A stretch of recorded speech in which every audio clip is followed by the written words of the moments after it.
Thank you for that. Thank you, Andy. Good morning, buenos dias. This is my first commencement speech as the dean of our fabulous school, and I am moved to be here celebrating these talented journalists whose lives we have been lucky to touch and who have touched ours in such a profound way. I am honored to be in the presence, both in spirit and in person. I wrote this when I thought they were both going to be here, of my predecessors. Steve Shepard, who's here in spirit, who had the phenomenal vision to create a world-class graduate school of journalism inside of CUNY, the most powerful engine of social mobility and civic engagement in our city. And Sarah Bartlett, in person, who built on that solid foundation and took the school into new heights by securing a major endowment and building several forward-looking initiatives, including the bilingual program that brought me to the school almost 7 years ago.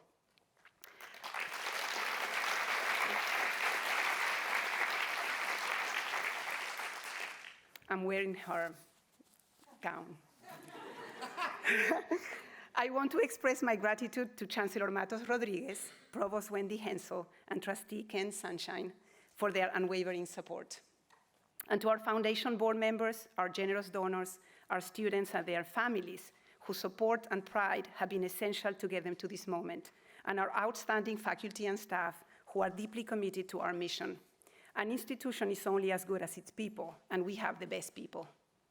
But this message is mostly for our students as they prepare to go full-time into the field of journalism. You have chosen one of the best jobs in the world, el mejor oficio del mundo, as Gabriel Garcia Marquez used to say. I was in your position more than 20 years ago, and oh, I wish I could be one of you today. Journalism has never been an easy job, and it's certainly a complicated industry that you're entering today. It faces not just one, but a convergence of multiple crises: the inadequacy of its traditional business model, the acute dearth of diversity in personnel and leadership, unprecedented threats linked to political polarization, the rise of authoritarianism, record levels of public mistrust, the disinformation epidemic, and a tectonic shift in how this job is supposed to be done, by whom, and to what end. The old way of things, adopted by the newspaper industry 100 years ago, had at its center an ideal of objectivity that fit the worldview of a specific population. Now that this model is being challenged, it's good to remember that it was never absolute and in no way universal.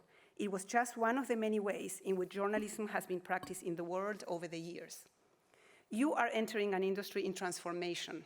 You will be protagonists in that transformation. You will help decide what journalism will be. It is a challenging and uncertain time, like all times of profound change, but it is also an incredibly exciting time to be in journalism. It's a moment of self-reflection and correction, of reinvention, a moment to critically reconsider the past and to boldly shape the future.